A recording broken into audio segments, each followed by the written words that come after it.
Before Quando Rondo would break his silence on the death of King Von in a new, what people are calling diss track called End of Story. Before Quando Rondo would release his 18-track debut album Q-Pop at the beginning of 2020 and charted at number 22 on Billboard's Hot 200 album chart, Quando Rondo grew up in Savannah, Georgia, which he said was all poverty, murder, thugging, and everybody just trying to find a way out. He was surrounded by violence and crime, and although he tried to resist his life leading down that road, he ended up getting caught up in the legal system, going in and out of juvenile detention for the majority of his adolescent years. It wasn't until he started using social media for the asset that it is, by posting videos, beating on his car like drums, and showcasing his ability to rap, that he started to gain the attention of major names in the game like Birdman, The Game, and one rapper in particular who would help change his career forever. What's up, guys? It's your girl Azalea Hart, back with another video here on Before They Were Famous, this time taking a look at rapper Quando Rondo. We've covered other artists on this channel, so be sure to check those out after you finish watching this video,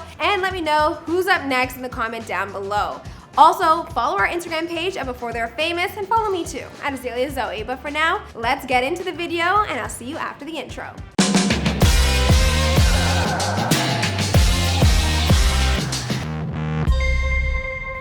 Be sure to subscribe and hit that bell. Boom!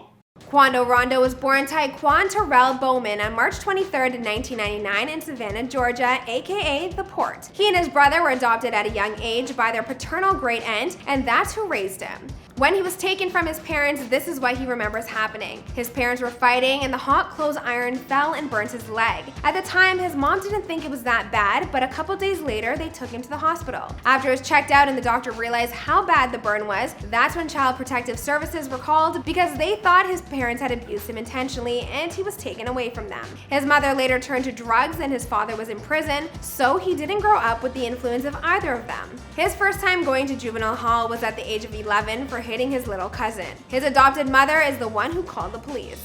But we was arguing and I had hit one of them, but not on no trying to hurt him type job, just on some cousins, you know, like some cousin stuff. And she called the police on me and got me on juvenile papers for simple battery. And then from 11 years old to 16 years old, he spent the majority of that time locked up. Grade 6 was the last school year that he attended. His last bid in juvenile hall was actually 2 years long, and he was released 2 months before turning 17.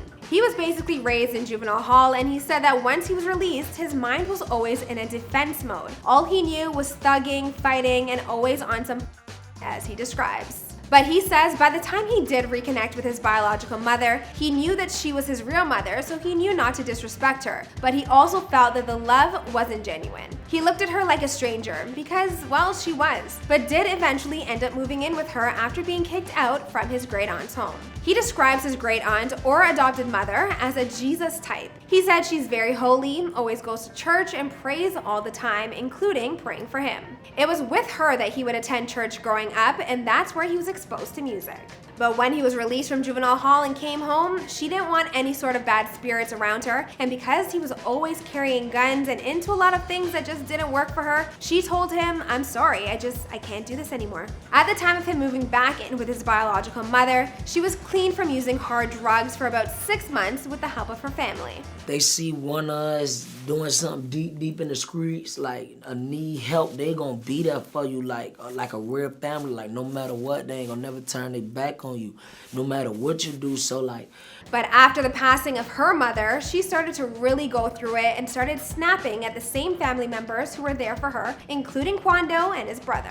She came home one day and told them they have to leave for no reason at all. Since then, no matter how much love he has for her, he just decided that he couldn't have her in his life. His father went to prison when he was 3 and spent 12 years in jail, but when he came home from jail, Quando was locked up. But he respects him and loves him just the same. You only get one mama and daddy, but I kind of grew up without a father. When they did finally reconnect, they were bumping heads constantly, and he grew up without a father, so he didn't really need a father figure at that point in time, or a mother for that matter, and really he felt like it was just him and his brother. He said ever since he was little, he's always been intuitive. He's always known what was going on around him. After that simple battery charge that he got for hitting his cousin, he was on probation. He started smoking weed and failed his urine test, then he got 7 days for that. He failed again and got 14 14 days, so then he was put on a leg monitor, but he just wouldn't stay home. He still went out, he didn't charge it, and after 20 days on house arrest, his PO came to the house at 5 a.m., but because he was so young, he just didn't think that what he was doing was wrong, and he thought that scamming the system because the monitor wasn't charged. He didn't know that they knew he wasn't at home. He constantly said in his interviews that he was young and dumb. Anyway, so they bring him back to juvenile hall, and because he had been in juvie 3 times in 3 months, they put him in a boot camp. In the boot camp, he got in so many fights that after 2 to 3 months, they put him back in juvenile hall. He was released again. He's 12-ish at this point, leg monitor again, but now for 60 days. So this time though, he decides to cut his leg monitor off. He goes outside to play, and his great aunt then called the police after seeing him do that. She called the police on me again, but now that I'm older, I know she didn't do it to hurt me. She felt like I was going down the wrong path, and I felt like she'd rather me be in juvenile and dead if I wasn't gonna listen to her. At the age of 13, he said he was pretty much living on the streets at this point, struggling to eat sometimes, riding his bicycle everywhere, moving from couch to couch, from family member to family member, because he refused to go back to his adopted mother's house for about 2 months because he knew that she'd call the police. Then one day, him and his cousins were walking past the dollar store and they decided, hey, why not steal some cap guns? But here's the thing, he was the only one to get caught, and he went back to juvenile hall, and he went this time for 4 months. You be young and dumb. You feel me? When you doing you ain't got no business, you don't really know how to do it. You feel me? That's what gets you up. Then when he was released, he was on house arrest again, but now he knows if he goes outside again, he's definitely gonna go back, and he doesn't want that anymore because he starts to feel a little bit left behind in his friends and cousins circle. He was watching them go to school, watching their lives unfold on Facebook. Cause I'm a juvenile bird. I keep going back and forth to juvenile. Nobody know me no more. Right. I stay in jail every other month. I started going to juvenile in the 6th grade. He just knew he wasn't part of their lives anymore, so he tried to stay out of trouble, and he even got a couple jobs. He had a job working at Crystal Beer Parlor in Georgia, but after about a week, he said he had to leave because he hated it so much. Then he worked at the fast food restaurant Checkers. I had a job at Checkers one time around the corner on Skidaway, man. I've been in that bitch about an hour. I got the go, boy. So I guess he worked a regular job for about a total of 41 hours. His friends would try to get him to sell weed, but he always said he was a rapper, not a trapper. Eventually, he gave in. He tried selling a bag of weed, but he ended up just giving it away. Following that, he graduated to more intense work and started breaking into houses and hitting licks. With the amount of time that he spent in juvenile hall around other criminals, he was soaking up information like a sponge, from their stories to their bad habits to their schemes. While sitting at home one day smoking weed, he thought to himself, I need more money for weed. And that's when it occurred to him,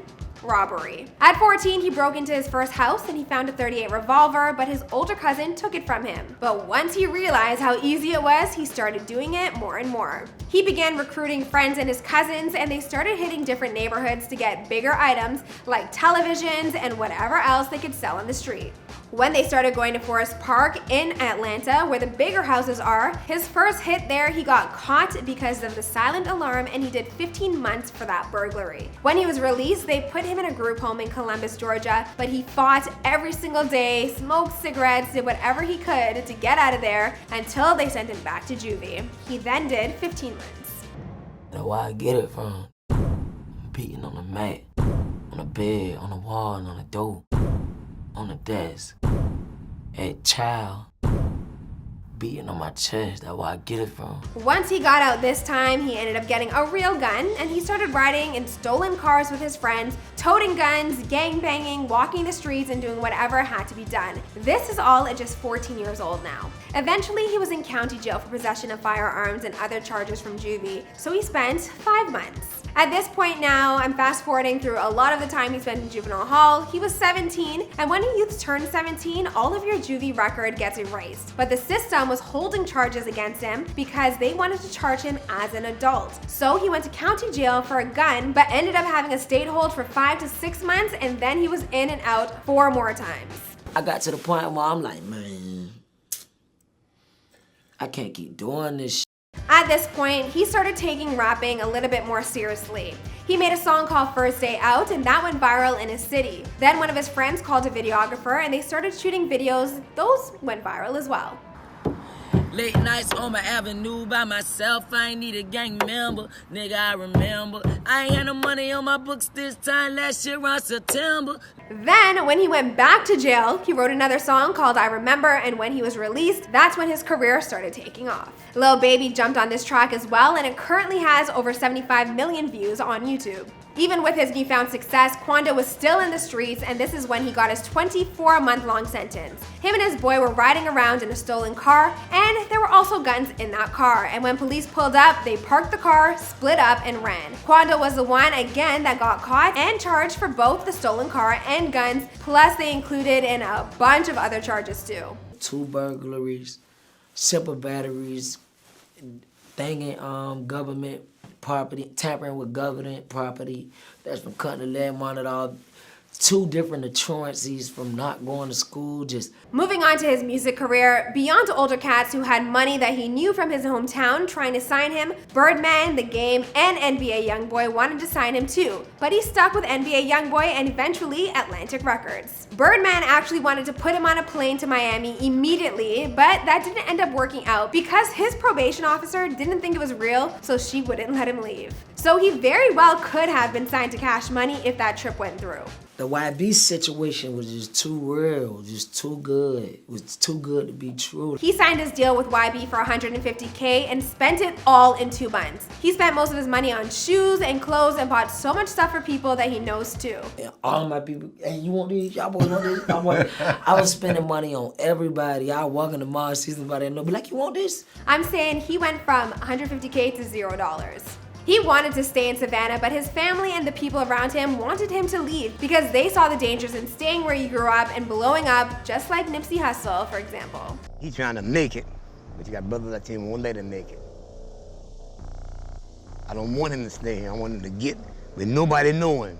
Rondo signed a deal with Atlantic Records and finally got out of Savannah and moved to Atlanta, where he started working in the studio. He said he was wearing designer, had money in his bank, but he couldn't just be hanging around and doing the same thing that he's always been doing. He needed to feel like he belonged. He said, I still feel like I wasn't coming up. I am working hard, but this just didn't seem real until I met Lil Baby. Big Bro did a song with me, shot a video with him. That shit took me through the roof. And from there, it was pretty much over. On September 24, 2018, Quando dropped the mixtape Life After Fame to critical acclaim. What did Life After Fame bring him? Well, it got him the highly sought after blue check on Instagram. He told Noisy, when I got my blue check on Instagram, I don't give a what nobody say. Every end that got that blue check, that makes them happy. It makes me feel important. DM any girl you want to, that girl gonna bite. You got a blue check. He said, back then I had nothing to lose. I didn't care about anything. Now I've got something to lose. It's like this was destined for me though. Plus, he has his daughter who will be celebrating her first birthday next month in December. Man, I'm just ready. Cause I'm financially stable, but I probably ain't mentally stable, but I'm financially stable for sure, so shit. Anyway, now that he has more money and built it all back up from $0, he still often goes back to Savannah and hangs out as usual, but now with security with him. He's also starting to look into more investments like real estate and CBD oil. As for the rest of his story, well, that's for another time and another video because this is before they were famous. I'm Azalea Hart. Make sure to follow me on Instagram at AzaleaZoe and let me know who I should cover next on this channel down in the comment section. I'll see you guys in the next video. Alright guys, I hope you enjoyed that video. Now we drop a new video each and every day, so here's a recent drop that you might enjoy. We handpicked that one for you because if you like this video, you'll probably like that. We also got playlists like over here, so click on that if you want to see a whole list of a bunch of videos we've dropped in the past. And if you're new to the Fame Gang, be sure to subscribe and turn on them post notifications, and I'll see you guys in another video. Boom!